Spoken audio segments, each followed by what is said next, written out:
Welcome to the Rusted Garden Homestead. In today's episode of Friday Morning Ramblings, I'm actually going to step in front of the camera. I have two very special guests from California. I have camera guy, Jerry, operating the camera, and Kim, come on, from CaliKim. Hi, everyone. We're going to do a tour. You were here, I think, 2 years ago? 2 years ago, almost exactly. We did a tour, and we're going to walk through and ramble. And my rambling series is just me talking about whatever's going on. So feel free to ask questions. We'll see what's happening in the garden. I'm so excited to be here, and I can't wait to see your garden. After you. I'm sure lots changed in 2 years. So this is the garden. Now I was away Beautiful. for about 6 days. So when I'm dealing with the garden, it's really, really overwhelming to me, and maybe to you at times too, to tend everything that's going on. Weeds, water, pests, diseases. And one of the things I try and convey to people is you don't have to do it all at once. So I usually start over on that side and work my way around, and I haven't gotten here yet, but that's okay. What I really recommend to people is that they kind of schedule 30 minutes a day or an hour a day and just do what they can, and always take time to... A little bit at a time. Yeah, and always take time to appreciate what they've accomplished and not look into the mess over there and say, oh my God, I got so much to do. Exactly, good idea. So... It looks amazing. Now these are the Determinate variety tomatoes, which some people aren't familiar with. The Determinates all get to a set height. They're perfect for containers. And you can see all the fruit on here. Wow, these will turn red, yeah. And then the plant is done. So the Determinates, you grow, you remove. And middle of July, you know, we still have time in our zone. We're in Maryland Zone 7, and again, you guys are in California. We can plant another kind of round of the Determinate tomatoes, because you don't want to put in 20 Determinate tomato plants at the same time, or you're going to have 20 times as much tomatoes at one time. So and what do you do with it all? Yeah, kind of, you know, spread out. Yeah, there's still a ton of tomatoes on here. It's crazy. So this was the blueberry area I was telling you about, where the cicadas really took out a lot. Oh, okay. So if you guys are growing blueberries, or you're growing any plants that are damaged, just tons of nitrogen right now. That will fix the leaf growth, help the plant along. Just leave them alone and give them what they need. And I usually recommend fish emulsion. Blackberries, wow, in the back. The hops vines are growing up the telescoping poles. Those are crazy, like 20 feet tall or something? Yeah, and they'll keep going. So I'm not brewing anything with it yet, but I made a hopped gin 3 years ago that is still kind of aging or whatever. But the hops is fun. It's something different to have in the garden. And do those grow back year after year? Year after year, and bigger and bigger. All the stuff on the bottom, I'm always yanking out hops. If you guys didn't fly here, I would give you some. You could take some with you. Wow, you have a crazy amount of tomatoes, and look at this whole tomato cattle panel arch here. This is amazing. So we're going to walk in through here. So this is a tree, actually, one of my favorite trees. I think it's called a American tulip. I'm not sure. Oh, but I'm letting them grow because I want to start putting them in different parts of my wooded area. So I will dig this out and put it in a container. Cool. So this is the cattle panel. 4 cherry tomatoes in here, and I've been talking about this for several months. It's finally getting to the point that it's turning into the tunnel. And my goal is to walk in on this side. You can follow me in a second. There's a rabbit walking around, you'll see too. It's starting to get used to me. Oh, really? But you'll see it. So you can walk in through here with a bowl, walk out the other side. You have 8 different colored cherry tomatoes, a bowl full of tomatoes. So you have 8 different varieties in there? So there's 4 on this side, and there's 4 on the other side. Oh my gosh. I'm just amazed at, because you have full sun in your garden, like for what, 12 hours a day? Yeah, it's 12 hours. And the growth, I mean, it's so different from where I live, because I don't have a full sun garden, and I don't have near as much rain as you have. Obviously, we have a drought. The growth difference is just astronomical. It's crazy. It makes a difference. And one of the things, if you're just starting your garden, you definitely want to go out into the yard, stand in the place you want your garden at 8 a.m., 10 a.m., 12 p.m., 2 p.m. And you want to make sure the sun's there. If you can get that 8 hours of sun, you'll be able to grow most vegetables. If you have less, you can grow other things, but 8 is perfect. Wow. And you can see these are Juliet reds. Yeah. Those are beautiful. These are chocolate sprinkles. They have that nice green pattern on it. Yeah, I've grown those before. Those are so pretty. Yep. And then yellow grape. And how gorgeous. I think these are the sun sugars, which are one of the sweetest tomatoes. So if you want a really sweet cherry, sun sugar Mm-hmm. is one of the best. I would chew this, but That's beautiful. yeah, I don't want to chew. You have tomato skin in your teeth, right? Right. Yeah. Oh so, my gosh, look at these tomatoes. They're humongous. Right. Wow. These are the part of the first wave. So I plant my tomatoes in waves too, because a lot of them are starting to mature. Oh my gosh. One's fallen off the vine.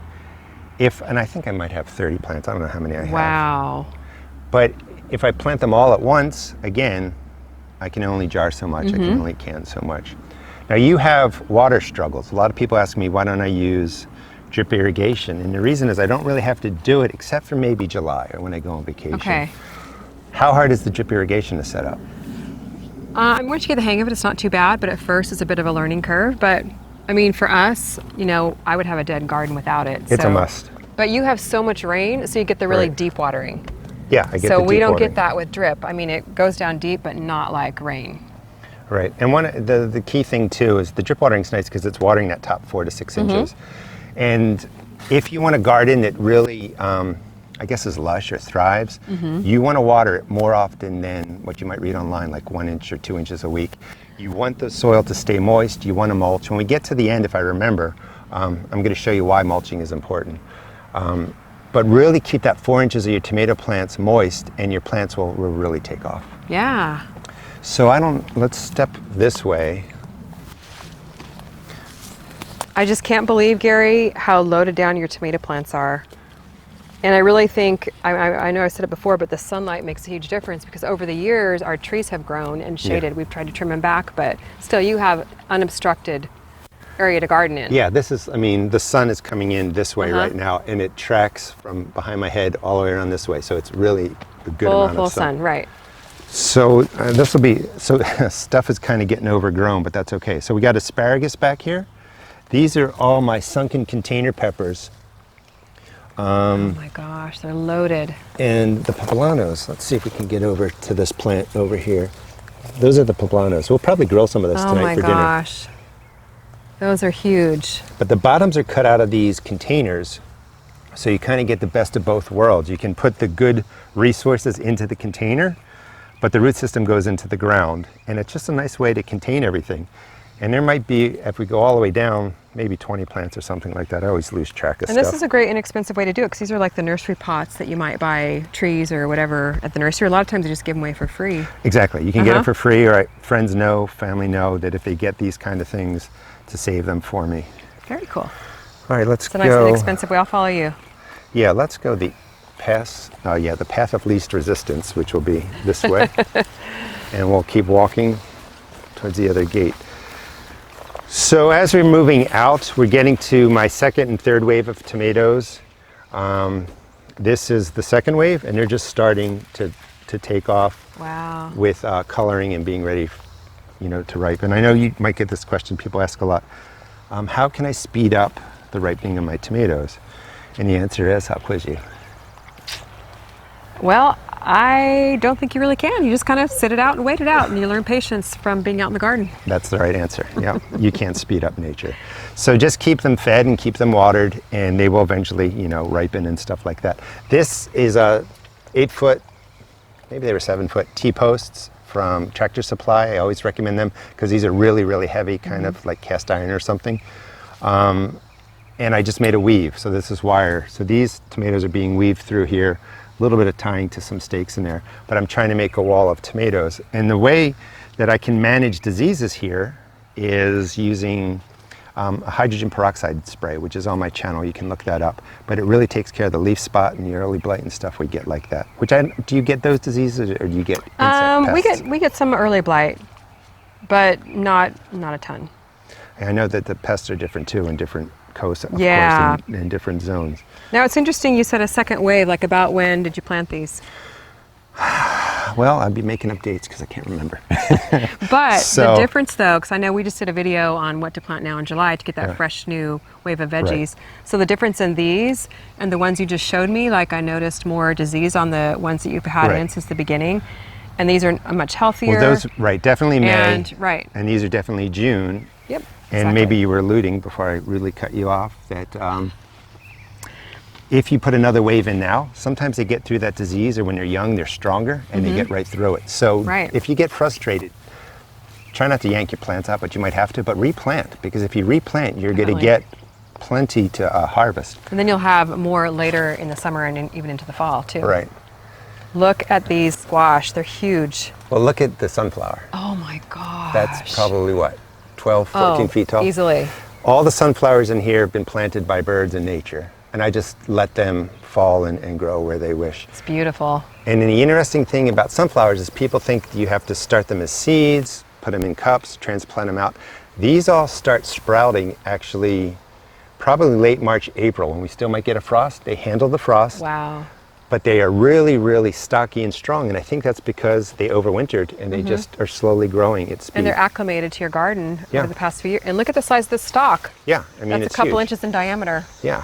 Now, do you ever save your stalks for poles? Because I do that a lot. Just let them dry out, and then the next year I'll plant something, or they'll be nice and dry, and you can plant something that'll climb up it. I don't save them, but as we go down, you'll see my cucumbers, and I think I have some beans growing up them. So I do them while they're alive. And these are, you were saying, doing really well. Oh, This huge. is a yellow neck, straight neck squash. That's a green zucchini. I don't know, do we have any in there? I know you just harvested a bunch I just when you got harvested back, them right? when I got back You a had a couple few huge days ones ago. on your counter. But what's cool about this plant is that it was pruned really harshly. I mean, they gave it a big haircut. All this growth has come back. And I'd like people to kind of try pruning. You don't have to prune everything. You don't have to be perfect. It doesn't have to be like this perfectly sculpted, clipping of your plants. But when you prune, you remove the leaves, you let in airflow, new growth comes, the plant stays, I think, more vibrant, and you get more production. Definitely. And you don't have a ton of powdery mildew, which kind of surprises me for your humid climate. Right. It's about now that it starts coming. So that's a good point. One of the things I talk about a lot is preventive spraying. So these are on a routine, and I use neem oil, I use baking soda, and I don't want people to follow exactly what I do because each garden is different, but the key is the prevention. Is just pick what you like, spray it regularly, and it makes a big difference. Getting it before it gets out of control. Before it gets out of control, yeah. Now you So- have the space here to let them spread. Like we've done a couple of videos lately on growing them vertically, like in a tomato cage, because I don't have Yeah. near as much space. And then I just prune off the bottom leaves, like everything below the first set of flowers, and it works beautifully. Because the airflow gets in there better. You can see the squash to harvest them. And it works really good for a small space. And it looks cool. Yeah, it does look very cool. So a couple of cucumbers, and here's a good example of the same plant. One's growing, doing okay. The other one died off. Probably got some sort of insect or some sort of disease. This one is certainly, happens. time to yank this out. And, part of what we're going to be doing is, did I mention it? Did I say gardening coast to coast? I don't remember if I did. No, I'm not sure. We better mention it now then. I'll mention. So Kim and I are going to be doing a ongoing podcast and video collaboration called Gardening Coast to Coast. It's going to be fun. And we'll be setting it up with videos for the 4 days that we're working together. And then we'll put the information in the video description. But one of the things that maybe we'll do today is we'll put in another cucumber plant, or tomorrow, just pull this out. Because one of the key things is, as long as you have about another 60 to 70 to 80 days of warm weather, you can put in second, third waves of cucumber, squash, zucchini, all that kind of stuff. I know you guys can garden much longer. Yeah. But don't look at this and say, hey, my garden's done. Look at this and say, let me start again and see what happens. Exactly. I think a lot of people, I get the question a lot, what am I doing wrong? My plants are dying. And sometimes they're just getting to the end of their life, but things happen. Pests, heat, whatever happens, you were gone for a week. I mean, that's just life. It's not your fault. So don't feel bad. You're right. I hate when, I'll watch a video or I'll read something and it says, if you feed your plant all organic fertilizer and you do this and you do that, then your plant will be healthy and nothing bad will happen. And it's not true. It just happens. It's not It's true. part of life. There's the rabbit. Circle of life. We'll find it. Oh my when we're out here. gosh, hopping around. So here's one of the sunflower seeds, or sunflower plants. And on the other side are pole beans, and the cucumber plant on this side is healthier, growing right up it. Oh wow, look at that. Perfect. Isn't that part of I guess the Three Sisters is Corn. beans, corn, and Squash. Squash, okay. Squash, I think. put sunflowers in the mix there. These are three cousins. Right. That's what we'll invent that. Gonna step behind you. You still have beets growing? So yeah, so I can grow the beets really through the summer, even though it gets hot. The leaves die off, obviously, but if you can't get a good beet, you can see the nice green coming up. You can eat those leaves. So just keep the beets in there. You'll be able to eat the leaves. These beets would be good too. Yeah. And actually, those carrots that are right there on the ground, I just cleaned this section out because I knew you guys were coming, so I tried to make things look better. But this was all overgrown in weeds, and I found those carrots in there. Well, the rabbits might appreciate that. If they would just eat what I give them, it'd be fine. But they tend to, grab everything else, right? You can step on here. Nothing's planted. We'll come over to this side. And this was a continuation of that asparagus row, came all the way through here and just blocked off all this space. These are all weeds in here now. You have weeds in your garden? Yeah, I do. Oh my gosh, Gary, I'm so disappointed. And this is, some of these weeds are toxic. I forget what that one is called, but it's a problem. But I pulled out the asparagus, gave them to some neighbors, dropped into raised beds. I thought maybe we could plant up a fall crop of root crops and greens and stuff in here as one of the videos. Oh, that's great. That'll be fun. And my point is that if you have something that's not working, get rid of it. Don't feel like you have to keep it year after year after year. So I can't eat all that asparagus, and that's all baby asparagus in there, by the way, from the seeds popping up. So remove it. Now I'm going to have 1, 2, 3, 4 beds and access to an old bed that was buried over there. And this is going to be my kind of root crop for beets, turnips, and whatever else kind of fits into there. Right. So plant what you like to eat and don't feel like tied to one thing, huh? And the other thing that I learned, right to your right, you know what that is? This is humongous. Squash. Yeah. Spaghetti squash.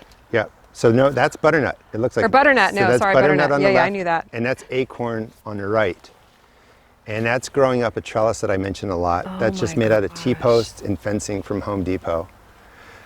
I think, to be fair, there's 2 plants on each side, but these were also heavily pruned, and they're also on a spraying routine, and the leaves are doing really well, and they're also on a watering routine. So you have like a drip irrigation in here, or how are you watering them? My hand with a hose. Okay. Yeah. Wow. So I'm going to show you the garden that I added in a second. So these are just going crazy, and I keep just kind of picking them up. Like this is well beyond where it goes. You could cut this off now. You can see the flowers are still coming up. But what I tried personally was to stick with everything I talk about. Stick to the feeding routine, spraying routine, prune, and see what can happen. And it's going pretty well. It actually crawls over my compost pile over there, and it's going down the other side. We'll walk over there. And it is loaded. Jerry, if you can get a shot in here, it's loaded down with butternuts. They're absolutely everywhere. Look at how huge they are. And even down on the ground, there's a ton of little baby butternuts. And the size of these leaves are just incredible. And this was heavily pruned too. The whole bottom that Jerry's looking at right now was pruned out, and they all came back. So how long ago would you say you heavily pruned it? June 1st, or not June 1st, July 1st, I think, actually. Are you kidding me? Yeah, I mean, 3 thank weeks God. ago? Yeah, thank God, YouTube puts the date on there. It helps me keep track of things. But I think it was July 1st. And I see you must have some dust over here, some, is that called? I don't use dust too much. I forget. Insect dust, it's just insect. Okay. It's Captain Jack's dead bug, it's organic. And what I talk about too is if you have an outbreak of cucumber beetles or something crazy, try organic. If it doesn't work, don't let your garden die, but Captain Jack's is organic. And put the dust on the outer leaves away from the flowers so the good bugs don't get there. You don't want to kill them, but sometimes it happens. But cucumber beetles and beetles will crawl all over the leaves. They'll die off from that. And then in the morning, I would spray it off. That's probably just residue that I missed. Okay. But I like putting it on later in the evening, spray it off in the morning, and I do it again for 2 or 3 days. And that takes care of cucumber beetle infestations and other kinds of problems. I can't get over the growth in like 3 weeks. It really came back. Crazy. I mean, the upper part was there, but the bottom part, was pruned out. And it's all fresh, new growth. Yeah. So this is a completely organic alternative. Now, I'm kind of used to it. Someone said it looks like one of the ghosts or specters from, why did I forget the name? Big Wizard. Oh, okay. Yeah. Yeah. We're going to keep it running, but what's it called? Ghostbusters? No. I can't remember. Harry Potter. Oh, Harry Potter. Okay, got it. I was like, what? Big Wizard? Yeah. It said it looks like one of the ghosts. And I don't want to have like 12 of these throughout my garden, but this is a Brussels sprout.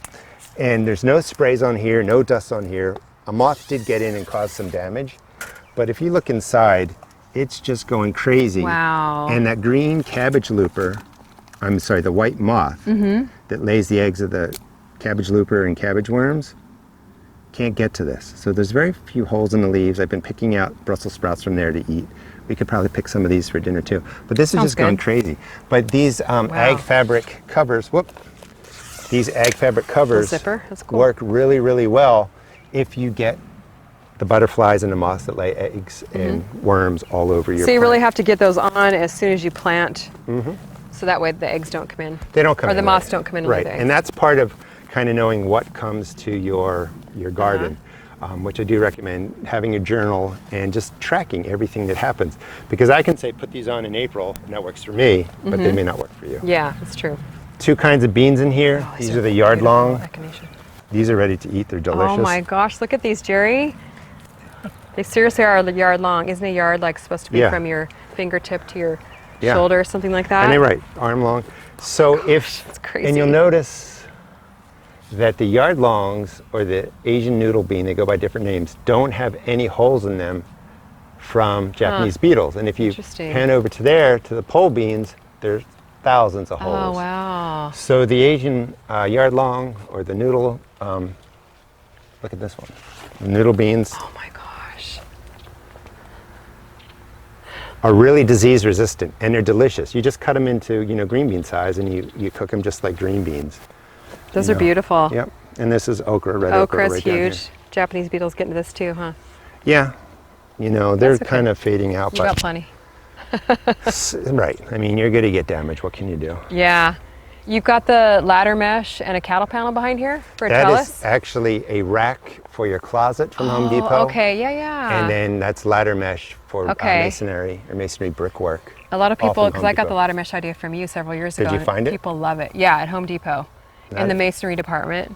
Every Home Depot so doesn't inexpensive. have it. Yeah. And it's flexible. I mean, you can do a whole lot with it.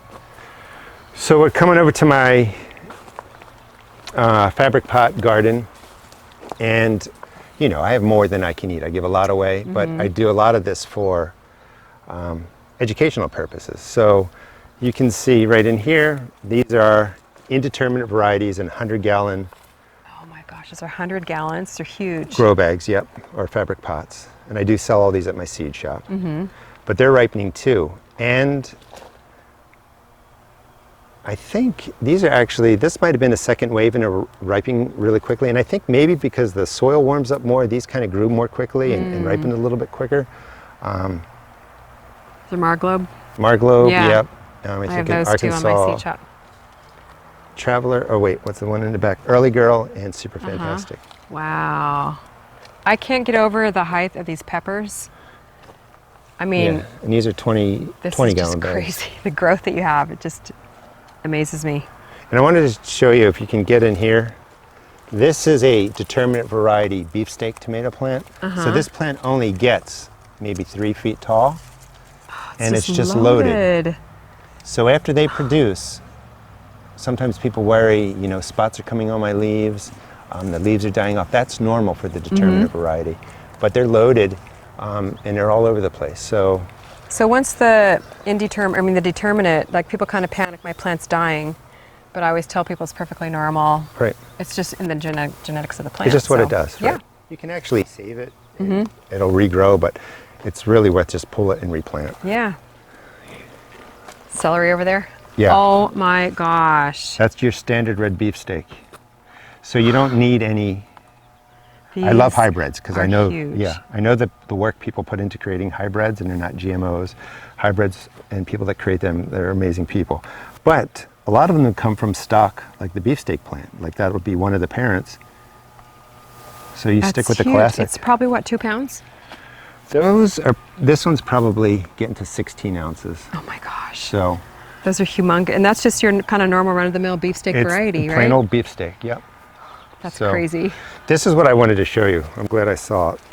So, and then we'll go over to the tomatoes and then to my compost area and the other garden. So these are the second wave of cucumbers. So we can also plant a third wave of cucumbers. You still have time. When it's this warm, like today's what, July 22nd? your plants grow really fast. So when you're kind of seeing stuff online and it says 45, 55, 60 days for the warm weather crops, when it's this warm, they just accelerate. So we have more time. So those cucumbers that are dying out or still look good, that will die out, we have this wave. But this is what I wanted to show you. See the, it's melted from the sun. Wow. So your cucumber plants, your zucchini plants, your tomato plants, pepper plants, most of your plants put out surface roots, and when the sun is beating down, this is what it's doing to the soil. It's heating it up really high. It does affect the roots, and that's why your tomato plants may shut down, your pepper plants may shut down, you may see the flowers fall off, you may see fruit abort. If you put down mulch like I have down here, keep the water consistent, it helps protect your plant from overheating and not producing. And I know you have to do things in California for the sun. Yes. What do you end up doing? I do a ton of mulch because I'd be totally lost without it, either shredded leaves or straw, like shredded straw. And we do a lot of shade cloth once it gets over 90, 95, because, you know, then I don't have a garden if it's burning up in the 100-degree temperatures. Do you know what percentage shade your cloth is? It kind of varies. Like I have anywhere from 40 to I'd say 60%. Okay. And usually in the areas that get full sun, which is mainly just one area in my garden, I'll use the higher percentage. And then the areas that might be partially shaded sun, I'll use the lower percentages on those areas. Because I've only used it a couple times, but you can buy, for people that don't know, you can buy like shade, what, like 40% shade, 50% shade, 70% shade. Readily available on Amazon. And you can kind of match it to what's everywhere. going on. Exactly. What I can't get over though, Gary, is the size of these leaves. Like honestly, I thought at first they were squash. Nope, cucumbers. Because my cucumber leaves never get this big, and I don't know if it's because there's the sunlight, the drought, again the watering, but usually most parts of my garden are in partial sun, partial shade. Now these get really they're deep huge. watering. Like that's something I've been sticking with this year. Yeah, it's crazy. But also managing the surface roots. But these will be producing probably in 10 days, 12 days. Because you've got tons of flowers under flowers here. in there too, yeah. So yeah. See, there's a little baby cucumber right there. I can see it, yep. See? There you go. And the male and female flowers are opening at the same time. Yeah, there's tons. Tons of little baby cucumbers in here and the male flowers, so they'll get pollinated. And they're both open, so that's a good sign. Now one thing too, which I try and do as well, I notice you've got tons and tons of flowers in here. So the bees are, you know, you're planting the flowers, right, and the sunflowers bring in the bees. So do you have a lot of pollination issues or not really too much? I don't, not at all. So, Jerry, if you could go to your right, you'll see the flower garden out there in front of the shed. Look at all the butterflies. I plant that with all my perennial flowers, butterfly bush, all kinds of stuff, purple cone flower. That brings in insects too. And I also don't do anything to my lawn. I wanted to clover over. I was showing you all the honeybees. So you really want to do what you can to bring in the pollinators. And there's no need to, I don't think, to have perfect grass. I know you guys don't even have grass. What's in your front yard? Our backyard has grass. Your backyard has grass. You know, it's a big thing in California. It is. Putting surface. It's very expensive to water our grass. Yeah, so I believe it. that's why we don't have it anymore. I said we were going to go over there, but here's the last wave of tomatoes, and you can see that when I came back from vacation, I just did a video on that. I took out the space that was in between the plants. I just cut leaves, opened up the bottom. Those are all my failed onions. But these are just starting to ripen, and the main thing here is you don't want to take away so many leaves. Like I know my son's out this way and the shade comes down, but you don't want to take so many leaves away that you expose your tomato to beating sun, or they do get sun scald, and they bleach out and they get a little bit soft. You can still eat them, but you don't want that. So I have 3, 6, 9 tomato plants in here. You know, and I'm thinking about doing some more Determinate tomatoes, but I think I'm going to stick to my plan and not do it. I think you have a lot of tomatoes, Gary. I think you're good on tomatoes. But there's probably literally like 100 tomatoes on these 9 plants, which is crazy. And they're different. And they're huge. Different varieties, a lot of different fun type in there. Now, can I just mention something, Gary? You mentioned your onions that hadn't grown very well.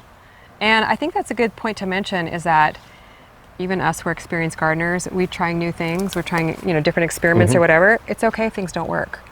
I'm sure you've grown onions many a time, but for some reason these... No, I keep failing. So these are like my radishes. Like I failed at radishes for years till I figured it out. Now I get great radishes. Yeah, and so that's this is second year of failing. I mean, I got some good ones over there. That bed was the best, but I'm going to just kind of take what I learned, try again, and then eventually it'll all work out. Eventually you'll get it. You saw the celery over there. I think I want to do a video on that too. So celery takes 100 to 120 days to really mature. We can get in there and show you some of it. But this is ready to be pulled out. It's starting to get leaf hoppers on there. You'll see them. But this is great for stew. I like the bitterness of it. Yep. Let's see here. It reseeds. Do I have my knife with me? No, I don't. Let me pull it out. Oh, potatoes here, huh? Yeah, so we're going to harvest potatoes too. Potatoes. That's right. So this is... Oh my gosh, look celery. at that. That's crazy. I mean, this, again, celery, like you were saying, I couldn't grow celery for a couple of years. Finally figured it out. Full sun, lots of water, 4 inches apart, put it in, I think April. So that gave me May, June, July, part of April. Almost 120 days, and that's what does it. And then we can seed this again if we wanted to, because it is frost tolerant. You won't get something this big, but we'll be able to have celery for a second round. Let's not forget that. Now, I'm just gonna step over on this side for a second. Interesting thing is in California, I actually started celery years ago from a grocery store cutting.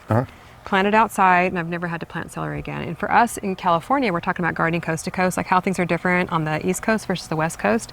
It grows in the wintertime. So once the hot weather hits, pretty much all flowers goes to seed, but then it drops the seed everywhere. And then so you get the stalks back from it. Like it's a perennial, basically. Yeah, basically. And then it will grow as tall as like a tree. I didn't know know that. that. I'll cut it off, and the seeds will drop. And then usually in the wintertime, if we get rain or from the water that I water, it'll grow back. Really? I didn't know that. So yeah, it's just the differences. So I'll have to stop saying, because some stuff you cut, it doesn't really do much, but celery is one that if you do cut the bottom off, leave it there, or you transplant it into the garden, it grows. Yeah, it's crazy. All right, that's cool. I don't know what we're going to do with 20 stalks of celery, but a lot of chicken soup, maybe? I love chicken soup, but I don't know. I wanted to see if I could do it, so That's very cool, though. All right, let's go over to the compost pile. Okay. Love to compost. But they work really well. These beds actually got wireworms in them, and I think it was the mulch that I used in there. I've never had wireworms. Yeah, so that might be why the onions failed so badly, but the onions are getting moved. And then behind you are leeks. Oh, wow. If you do have wireworms, they tend to leave leeks alone, and they have a nice onion taste. Now it's interesting because I talk about galvanized steel beds as a possible method of growing raised beds.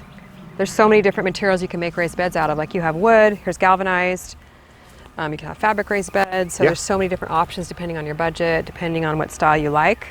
Yeah. So it's cool that you have a little bit of sampling of all of them. And I like the look. There's the failed onions, by the way. More for the rabbits and the deer to munch on, right? Well, they won't eat those, yeah. Speaking of deer, do you have problems with deer around this area? Out here I do, yeah. So onions, they don't bother. Leeks, they don't bother. Rosemary, they don't bother. Interesting. There's a big Swiss chard plant that seeded itself. That has not been eaten yet. But when we walk over, you'll see they took down the sweet potatoes, which are coming back. Wow.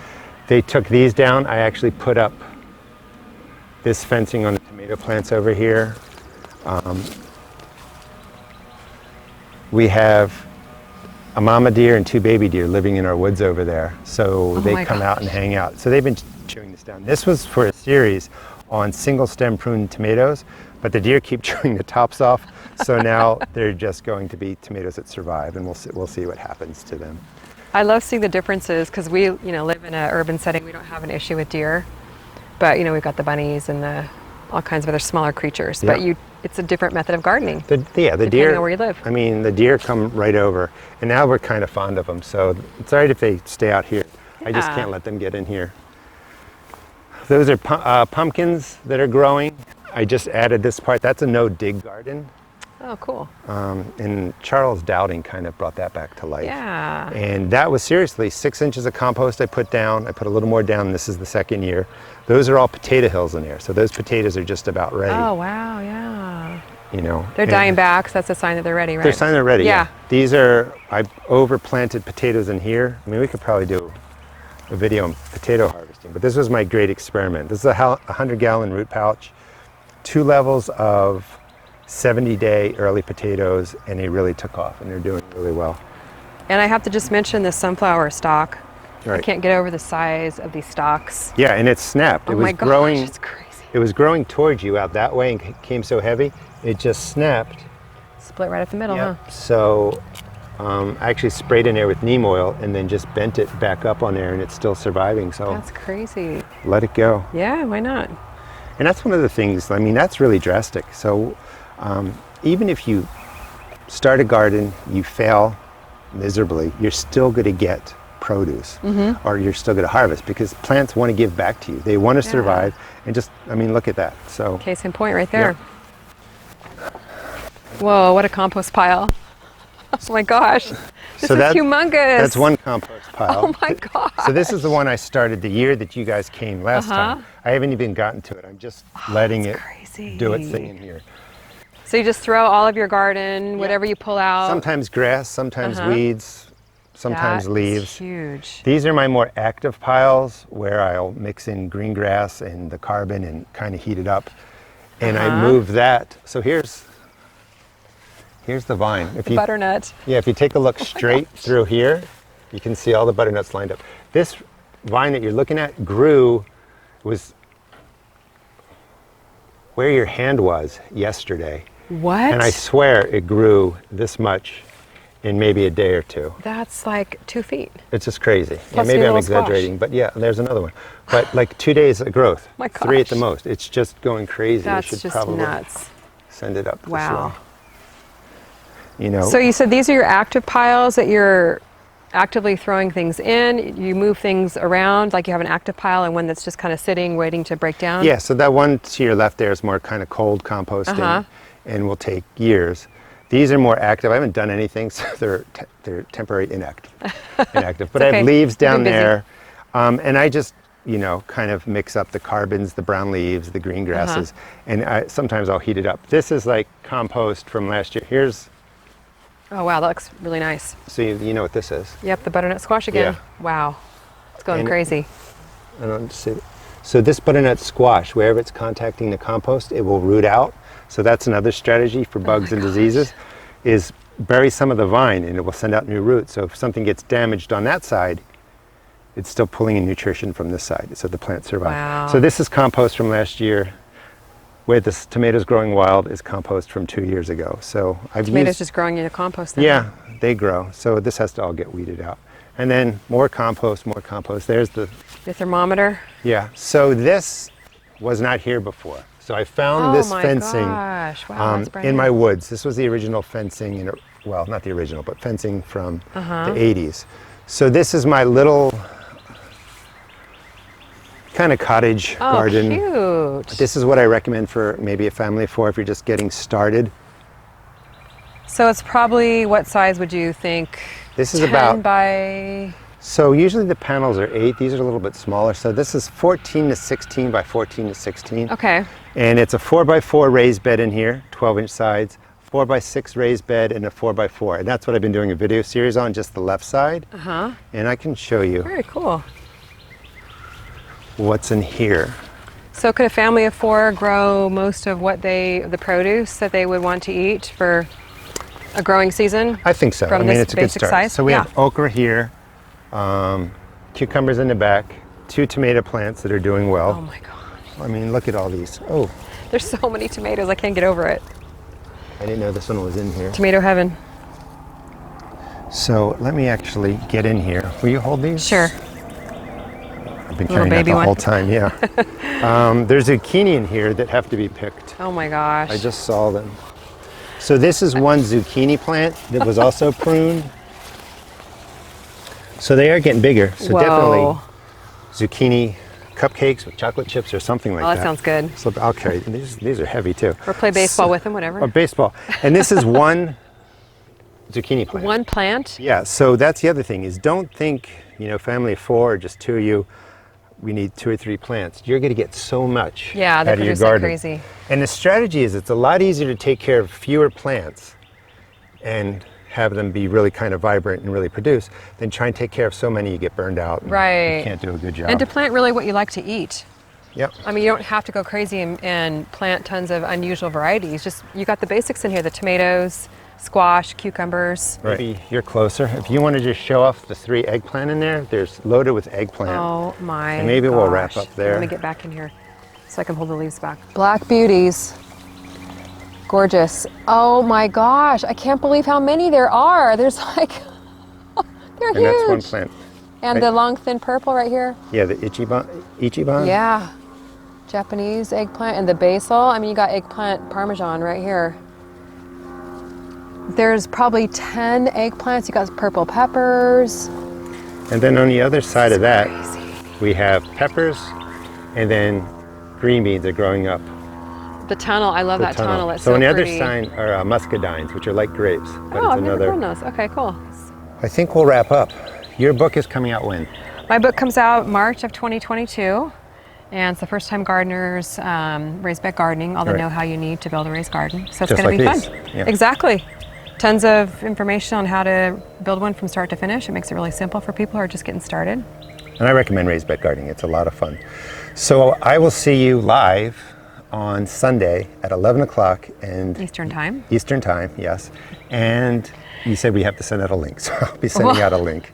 We'll send out a link, and then we're also going to be going live on my channel at my regular time on Monday at noon Pacific Time, which is 3 Eastern Time. Right. We'll be here at the Rustic Garden. So it'll be a ton of fun. I agree. Well, Gary, thanks for showing us around. Really love your garden. And I forgot to mention you have a book too, The Modern Homestead Garden. I have the Modern Homestead Garden, yeah. So 1 book. You have 2. I don't know if I could do 2. But thanks so much. I'm so happy both of you came out. Thank you, Jerry, very much for filming. You're welcome. Thanks for having us. Great to be here. Please check out The Rustic Garden, seed shop at therusticgarden.com.